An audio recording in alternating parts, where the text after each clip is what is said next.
Beginning your hand spinning journey is a very exciting adventure, and choosing your first spinning wheel is an important piece in that process. There are a lot of spinning wheels out there and a lot of details on different aspects or features of those spinning wheels, so it can get quite overwhelming when you're trying to choose which spinning wheel to start out with, especially because the price tag tends to be pretty high. So in this video, I wanted to break down some of the key elements of spinning wheels that you'll want to consider when you're choosing your wheel, what those mean to you, how to decide which one's best for you, and kind of just narrow down some of the aspects of spinning wheels so that you can make an easier choice. So let's dive in to the world of spinning wheels and find a great match for you. Okay, so when you're first starting out trying to choose your first spinning wheel, there are a lot of questions to consider. So let's think about some of these. What type of yarn do you want to spin? Do you want to create lacy weight yarns or bulky weight yarns? Different spinning wheels have the capacity to do different types of yarn. How important is portability? Are you going to be traveling with your wheel, going to events, or are you just going to be spinning at home, so the portability is not important? What is your budget for a spinning wheel? Spinning wheels range from a couple $100s to thousands of dollars, so there's a wide range to choose from. Is there a specific style that you're drawn to? Do you like Saxony styles, a more traditional style, or castle wheels, or Norwegian style wheels, or maybe a modern style? Would you prefer a single treadle or a double treadle wheel? Have you done any research on drive systems, and do you know if you would prefer a single drive system or a double drive system? And something very practical, how much space do you actually have in your home for a spinning wheel? If you're in a tiny apartment, you probably don't want a great wheel. If you're in a large space and have ample room in your studio, that could be an option. And do you want the ability to upgrade or add accessories later on, or are you choosing to pursue your forever wheel and get the whole setup right now? As I mentioned earlier, there are a lot of questions when you're choosing your first wheel and a lot of aspects to consider. But if some of the questions I brought up don't even make sense to you because you're unfamiliar with the terminology, don't worry, we are going to go over each of these aspects in this video and cover the things that you need to think about when choosing your wheel. We have created a corresponding blog post to go along with this video, so if you want more information on spinning wheels, you can check that out. I put it in the description below, as well as here in this QR code. When you're new to spinning, the wide variety of spinning wheels available can be very overwhelming. So let's break down the main types of spinning wheels you'll encounter while looking for your first wheel. The first category are traditional wheels. These are wheels that have been around for centuries and that you probably think of when you think spinning wheel. There are three main categories under traditional wheels. First up is the Saxony wheel. This is probably what you'd think of the Sleeping Beauty style spinning wheel. It's a wheel where the drive wheel is to the right of the flyer and they're offset. There's a 3-leg tripod that the wheels sit on their stand, and it is very traditional style of wheel. Lots of different spinning wheel companies have a Saxony style wheel. Next up is the castle wheel. A castle wheel is also called an upright wheel. These tend to be a little more compact. The wheel is centralized over treadles and the flyer bobbin situation is stacked on top. So they're a little bit more compact. The wheel sits below or beside the flyer, making it a good choice for smaller spaces. Due to their ergonomic design, many beginners find castle wheels easier to use when learning. And then you have a Norwegian style, which is a little bit like the castle wheel except at an angle. It can also come like the Saxony, just a little more elaborate. So it's kind of a subcategory of both Saxony and castle wheel. It just is a little bit category of its own. These wheels have a distinctive angled construction and are known for their smooth treadling. They're less common but valued for their unique aesthetics and spinning qualities. Next up, you have the modern spinning wheels. These are often a little bit more compact, more portable, lighter weight, and intended for ease of use. Often modern spinning wheels are foldable, so they can be folded up more compact so that they are portable. You can take them to your spinning festivals, your fiber events, and they're a little bit lighter weight. They also come in a variety of different shapes and sizes. Spinolution is a brand that's exploring a lot of different setups and unique styles that are really fun. Another spinning category under the modern heading are electric spinning wheels. I'm just going to mention them here. They're not one that I would necessarily suggest because if you're searching for a spinning wheel, typically you want the full wheel. An electric spinning wheel sits on the tabletop. It's a motorized spinner. So basically all it is a compact flyer with a motor that does the spinning for you. You still get the spinning process, but you don't have the wheel or the treadle. So it looks more like a spinning wheel flyer in a motorized box. Now let's talk about the components of a spinning wheel. Knowing the components of a wheel will give you the informed ability to choose what type of wheel you want, knowing the different parts and their names. It'll also help you to identify any issues that might arise in a spinning wheel, especially if you're buying a used spinning wheel, you thrift a wheel, or you purchase an antique wheel, all of which we'll talk about later in the video. So the components to consider on a spinning wheel. First up is the drive wheel. This is the large wheel on a spinning wheel that drives or powers the spinning mechanism. Next up, you have the flyer and bobbin assembly. This adds the twist into the yarn that you're spinning. So the flyer, if you are in Scotch tension, rotates around and adds twist to the yarn and pulls the yarn onto the bobbin. Different if you're in Irish tension, which is bobbin led, so the bobbin would be spinning while the flyer stays stationary and pulls the fiber onto the bobbin. Next up are the treadles. These are the foot pedals with which you power the drive wheel. And then you have the tension system, which controls how quickly the yarn is drawn onto the bobbin. There are different types of drive systems, and I'll be talking about that in the next section. And then the orifice. This is the opening through which the yarn is fed onto the flyer and the bobbin. Knowing these components will help you to choose which wheel is best for you and just make sure that the wheel has the parts that it needs to function. Now let's talk about drive systems. The drive system is what causes the drive wheel, the flyer, and the bobbin setup to move using the drive band. Now different drive systems and how they operate will dictate the type of yarn that you can produce. So it does impact your spinning goals and will help narrow down the type of wheel that you prefer based on the yarn spinning goals that you have. There are two types of drive systems, the single drive system and the double drive system. They're pretty self-explanatory. The single drive is run by one drive band. The double drive is run by a drive band that's twisted to create two. Within the single drive tension systems, there are two main systems, the Scotch tension and Irish tension. Scotch tension is flyer led, which means that the drive band connects from the drive wheel to the flyer, and there's a brake band on the bobbin so that the bobbin doesn't move, the flyer moves around the bobbin.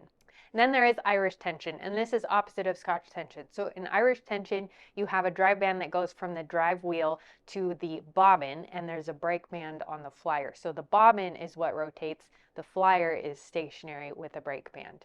Two different versions of a single drive system. There's more on this in our blog post. You can see this in the description below. In a double drive system, you have a single drive band that loops around the drive wheel twice and then connects to the flyer and the bobbin, rotating each of those at different speeds. So it's almost like you take a big loop and create a figure eight shape that then loops around the drive wheel twice and the bobbin and flyer once. The difference in whorl sizes creates the tension needed to wind on the yarn. Now I want to read off some pros and cons for Scotch tension. The pros are that it offers a precise control over the yarn take-up, the speed at which the yarn is taken onto the bobbin. It's easy to adjust for different yarn weights, so you have more flexibility in the types of yarn that you can create. It's generally easier for beginners because it's fairly easy to understand. The cons are that it may require more adjustments, and it can be less efficient with finer yarns. Okay, now the pros and cons for the Irish tension. The pros are that it's good for spinning thicker art yarns. It can be easier for beginners to coordinate. The cons are it's less precise in the control yarn take up, so the amount of yarn that is pulled onto the bobbin, it's not as precise, and not ideal for very fine yarns. The pros for the double drive are that it's excellent for spinning fine, even yarns. It provides consistent tension and it requires fewer adjustments once it's set up. The cons are that it can be more challenging for beginners to set up and understand, less flexible for different yarn weights without changing whorls, and not ideal for very thick or textured yarns. So you're limited in the bulkiness of your yarn weight. I just want to interject a personal note here, which is that most of my spinning experience has been on a Scotch tension wheel. I have used a double drive wheel a little bit, but I've never used Irish tension. And Scotch tension has allowed me to do pretty much anything that I wanted to on my spinning wheels, and I have a variety of different types of wheels. So if you're first starting out and you don't want to dive deep into information about drive systems, and you don't have the ability to try out different wheels to see if you personally have a preference, then I would say start with Scotch tension or go with Scotch tension on your first wheel, because it's really easy to use and it allows you a lot of versatility in the types of yarn that you can create. I also wanted to mention that some wheels allow you to have Scotch tension and double drive tension on your wheel. You can go back and forth. So that's something to consider if you want that kind of flexibility. Is that wheel set up for both? Another aspect to consider in a spinning wheel is the treadle, whether you choose a single or a double treadle wheel. A single treadle wheel has a single foot pedal. You treadle with one foot. A double treadle has two treadles that work simultaneously but in alternating pattern, and you're treadling with both feet. The pros of a single treadle are that it's often simpler and less expensive, can be easier for beginners to coordinate. It allows for a relaxed spinning position with one foot resting, and you can alternate between your 2 feet. It's ideal for spinners who prefer to use their dominant foot. The cons of a single treadle are that it may lead to muscle fatigue in one leg during long spinning sessions, can potentially cause an imbalance in muscle use over time, and some spinners find it harder to maintain a consistent speed. The double treadle is 2 foot pedals that you use to power the wheel, and the pros of a double treadle are that it provides a more balanced workout for both legs. It often allows for smoother and more consistent treadling. It can be easier to maintain speed for longer periods, and some spinners find it more intuitive, likening it to walking. This is what I have experienced in my spinning wheels. I have the Ashford Traditional and the Ashford Kiwi. The Ashford Traditional is a single treadle. The Ashford Kiwi is a double treadle, and I really like the rhythm of the double treadle. I still use the single treadle, but the rhythm of the double treadle is a little bit more relaxing, I would say. The cons of a double treadle wheel are that they generally are more expensive than single treadle wheels, and they may have a steeper learning curve for some beginners. There are no universal better options when choosing a spinning wheel. They're just better for you. So while I am making suggestions based on my experience and pushing for certain things like the double treadle wheel, I will say that that might not be the best thing for you. That's just my experience and the way that my body likes to function. If you find that you need to work with one foot and give the other foot a rest and then kind of switch back and forth, then go with the single treadle. That's going to be a much better fit for you. Our next topic to consider is drive ratios. Drive ratios may seem complicated at first, but they're an important aspect of your spinning wheel to consider because they'll impact the type of yarns that you can create. Different drive ratios are better for different types of yarn. The drive ratio is the relationship between the size of the drive wheel compared to the size of the flyer. And different spinning wheels may have adjustable drive ratios. So this Ashford Kiwi, for example, has multiple grooves on the drive wheel as well as on the flyer. So I can do several different adjustments to create different drive ratios. So a drive ratio is counting how many turns the drive wheel makes per turn of the flyer. So a 4-to-1 drive ratio would mean that the drive wheel turns 1 rotation at the same time the flyer is rotating 4 times around. If the number of rotations that the flyer does within 1 drive wheel rotation, then you're going to get more twist in your yarn in a shorter amount of time, which means that this works better for finer yarns that you need lots of twist. If you're working in bulkier yarns, having that ratio be closer together is ideal because you don't need quite as much twist in a bulky yarn to hold it together. So a low twist ratio like a 4-to-1 or a 7-to-1 is great for bulky weight yarns because you're not adding quite as much twist into that yarn. A medium range might be 8-to-1 or 11-to-1, and a high range might be 12-to-1 and above. Those would be for a mid-range or a medium weight yarn, and then the higher ratios would be for fine lace weight yarn that need lots of twist to hold them together. As I mentioned with my Ashford Kiwi, a lot of wheels do have interchangeable whorls or adjustments that you can put on a whole new flyer attachment to change the whorl size. I have a jumbo flyer that goes onto my Ashford Traditional, and it increases the whorl and ability to create more art yarns because the flyer and the whorl ratios are larger, so they open up more opportunities for thicker yarns. When you're first starting out, if you don't have a specific plan of the type of yarns that you want to create, picking something that has a range of ratios will give you the freedom to try out fine lace weight yarns and some art bulky weight yarns and kind of play around to feel what works best for you. Especially in the beginning learning to spin, you're going to create bulkier yarns just because you don't have as much control over the wheel and the fiber and all of the different aspects of learning how to spin. As you gain more control over the wheel and your materials, you'll be able to control the type of yarn that you create. So first starting out, know that a range of ratios will benefit you because you'll be able to create a lot of different yarns. But if you are determined to create lace weight yarns, go with a higher ratio. If you're okay with a range, kind of play with different wheels and see which one works best for you. If you're going for art yarn or bulky weight yarns, a lower ratio wheel will work great. Ratios are important, but there are other factors that will impact the type of yarns that you can create, like drafting techniques and preparation techniques. So consider this in a package with the other things we've talked about in this video, not as the sole factor that makes you decide on which spinning wheel you choose.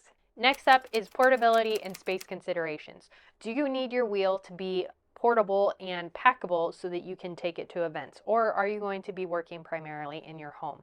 If you need it to be packable, that's something to consider. Is the wheel able to fold or be put into a backpack? There are several portable wheels that actually come with a backpack. The Kromsky Sonata is one that I own, and it is really fairly lightweight, easy to pack up, and I can take it to the park or take it to festivals or wherever I'm going. Another one is the Ashford Kiwi. That's another one that I own that's fairly packable. It doesn't come with a backpack, but I can set it in the back of my car fairly easily and take it with me. One that is not very portable is my Ashford Traditional. This is a larger wheel. It takes up a little more space, and it's too bulky to fit in the back of my SUV. So that's one that I don't take along with me. Next up is space consideration. Is your studio space in your kitchen, and do you just have a small corner? Do you need a smaller spinning wheel? I functioned in this environment for a very long time and found that having a Saxony style wheel was kind of inconvenient because it was a big piece of furniture that was taking up space that we needed for other things in our house. Now that I have a studio, I have more room to spread out, and the Saxony works great. Another thing to consider is the height of the orifice hole, the height of the wheel, and the height of the chair that you're typically going to be spinning in. Now, the easier thing to adjust is the chair that you're sitting in, but there are wheels that have an adjustable orifice height so that if you are sitting in a lower chair than normal, you can lower your wheel slightly and vice versa. Another thing is the weight. The weight of the wheel highly impacts its portability. A very heavy wheel you're not going to want to travel with. But something that's lighter weight may not be as stable when you're working with it as a heavier wheel. So what are you going to hold more highly? Something that's portable and lighter weight and may not be as stable, or something that's very stable but you may not be able to travel with it? Those are some things to consider as well. A little tip here, if you choose a lighter weight wheel so that it can be portable, you can put weights on the wheel to make it more stable, so that is something that you can work around and have the best of both worlds. Another factor to consider when looking for a wheel is you're not only going to need a wheel, there are accessories that you'll need as well. Some spinning wheels come with an accessory package, others you have to buy these elements as additional pieces. So one of those is bobbins. You'll need bobbins on which to spin your yarn, and having many different bobbins is very helpful because it means you can have either multiple projects going at the same time, or you can do multiple plies with the different bobbins. So having extra bobbins is really handy. You also may want a lazy Kate. If your spinning wheel doesn't have a built-in lazy Kate, a lot of spinning wheels do nowadays, but some of them don't, like my Ashford Traditional. I have this lazy Kate that sits to the side of my spinning wheel. I can set my bobbins in and then ply off of the Lazy Kate. You also want a niddy noddy. You can also use the back of a chair if you want, but this is a handy tool that you can wind your skeins off of the bobbin and allow them to rest in a skein form.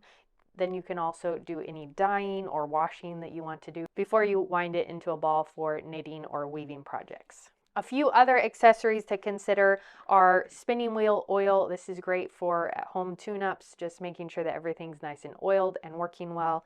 An orifice hook. This is how you're going to thread the yarn through the orifice hook and be able to continue spinning. I have this fun blacksmith one that I got while I was at John C. Campbell Folk School. You will also want a repair kit handy. I have a few of these, one for each of my wheels, and they include extra pieces that may break or wear out with use, some extra drive wheel bands, some extra hooks, a piece of leather to interchange the leather attachment for the footman if that starts to wear out, plastic versions of the orifice hole and other segments that may wear out over time. So just extra pieces like that.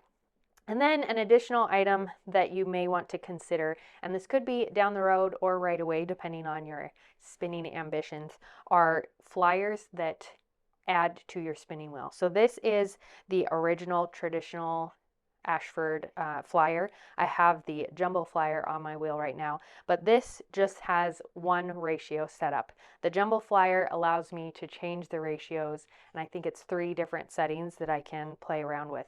But you may want to consider getting an additional flyer with other ratio options for your wheel. A swift and a ball winder is another thing that you might consider if you are going to be going from skeins of yarn to balls of yarn. Again, there are other ways to do this if you don't want to purchase those materials, but it is a simpler way to get your yarn from the skein to a ball of yarn. And another thing to consider is your spinning chair. I tend to spin in whatever chair is available. I have the ability to do that with my different wheels and choose different chairs in our house to spin with, but depending on the type of spinning wheel you're working with, you may need a higher or lower chair so that you can be directly across from the orifice hole on your spinning wheel. So when you choose a spinning wheel, consider what you'll be spinning in the most often, where you will be spinning the most often, because that will dictate the type of chair that you use to spin in. So to recap, a few things that you'll definitely want to purchase along with your spinning wheel are spinning wheel oil, some sort of orifice hook, a repair kit and extra pieces just in case things start to wear out. If your wheel doesn't have a Lazy Kate, you'll want a Lazy Kate to go along with your wheel, and most likely a niddy noddy and extra bobbins. Additional pieces that you can purchase are jumbo flyers or flyers with alternate ratios, and a swift and ball winder are another great piece of equipment, but something that you don't need right away. When choosing your first spinning wheel, budget is often a factor to consider. There's a wide range of price options when choosing a wheel, from entry-level beginner wheels to high-end artisan spinning wheels that are probably handcrafted. In our corresponding blog post, there's a table that has a breakdown of several different wheels and price brackets, which work well for a beginner spinner. If you're interested in seeing that, again, this blog post is listed in the description below. Now I want to talk about buying used spinning wheels. I love a good thrift store haul, and I love buying used, and often you can find spinning wheels with a ton of accessories to go along with it on the used market. Often folks will buy a spinning wheel and all the accessories and fiber, and then life circumstances get in the way and they're no longer able to use that wheel or find that they're not interested in it anymore. And so you can get a whole collection of spinning stuff for less price. Now, while that is a great story, it doesn't always play out that way. So I will caution you, if you are looking at the used market, be sure to be aware of something called an SWSO, which stands for spinning wheel shaped object, which is what happens when a decorator takes a spinning wheel and sets it up as a piece of decor and it no longer is able to be used as a spinning wheel. Whether they glued parts together so that they wouldn't rotate, or they filled in the orifice hole, or some other adjustment that they did to the spinning wheel that makes it no longer usable as a spinning wheel.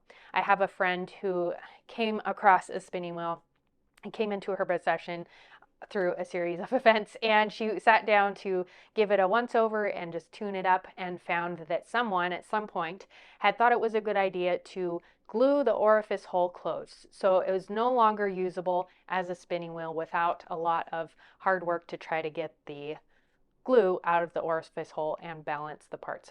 Several of the parts had been glued in place as well, and it was just after a good once over that she realized it was not a usable spinning wheel. So that's something to consider when you are looking at wheels. Does this wheel actually function the way you want it to? So taking someone that already knows how to spin with you when you're trying out used spinning wheels is a really good idea, just so that they can check it over, make sure that everything functions as it properly should.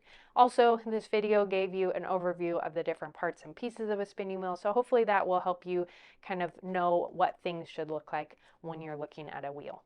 Antique wheels, these are often really beautiful, handcrafted by someone that loved what they were doing, and are beautiful pieces to work with. But there are a few cons to consider for antique wheels, just like the thrifted wheels, because there may be brittle parts that are missing, or things on that wheel that will make working with that wheel a little bit more tricky than working with a newer wheel. Antique wheels can be beautiful and tempting, but I will caution you with a couple considerations. First, the pros are that they're often beautifully crafted and can be a true piece of history, and sometimes they're available at a lower price than you might find a newer wheel. Cons are that they may not be functional. Like I mentioned, the SWSO, spinning wheel shaped object, earlier, that can be true here as well.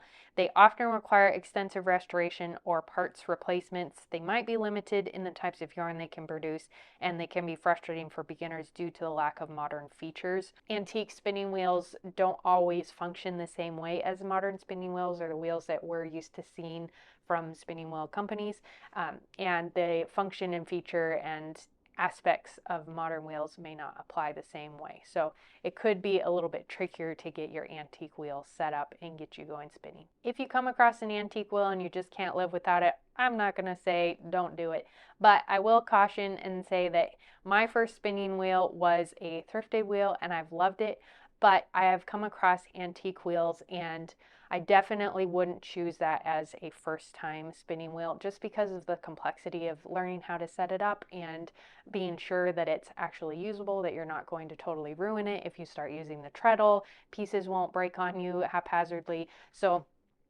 I would say don't go with an antique wheel as your first wheel unless you just want to have it for pretty and play with it once you understand more about spinning wheels. I think it's really important to start out with a spinning wheel that you can easily sit down at, learn, and start to enjoy the craft. Learning is kind of an uphill journey, and at first it can feel like a slog. So anything to make that process a little bit easier and more enjoyable will help you to stick with it and learn the process and learn how to do what it is you're trying to achieve in a way that's going to keep you motivated and keep you coming back, sitting down, and spinning more. There's nothing more frustrating than trying to work with a piece of equipment that is fighting you the entire time. Now, we've covered a lot in this video, and I wanted to wrap up by asking you some more questions about spinning wheel situations and scenarios that you can consider to help you choose your first wheel. First off, what are your spinning wheel goals? What types of yarn do you want to create? Lace weight, bulky yarn, art yarn? What are your space constraints? Do you have a big enough space to have a large Saxony wheel, or are you working in a smaller amount of space? Do you have any physical limitations that may impact the type of wheel that you choose? Or do you have a preference of a single or double treadle wheel? Do you prefer traditional or modern styles? This is a very aesthetic question, but it's something to consider, because if you love looking at your wheel, you're likely to spend more time spinning with it. Which leads me to, is the look of the wheel even important to you at all? Do you care whether it's a modern or a traditional style wheel, or what it looks like? Do you see spinning as a long-term hobby, or is it something that you're just dabbling with for the moment and you may move on and not find it enjoyable in a few months? Creating a list of the answers to some of these questions and defining which of the aspects or features that you like best from the things we talked about in this video will help you narrow down what type of spinning wheel you end up choosing, whether it is a single or a double treadle, a Scotch or Irish or double tension, if it is a antique wheel, a used wheel, or a new wheel. Check the description below for the corresponding blog posts that go along with this video. Thanks so much for spending the time with me and going through all of these spinning wheel considerations. I'm so excited that you are thinking about diving into spinning. And if you haven't already, subscribe to the Textile Indie YouTube channel for more spinning and other fiber art content. Thanks for being here. I'm Brittany, and I'll see you next time. Happy making!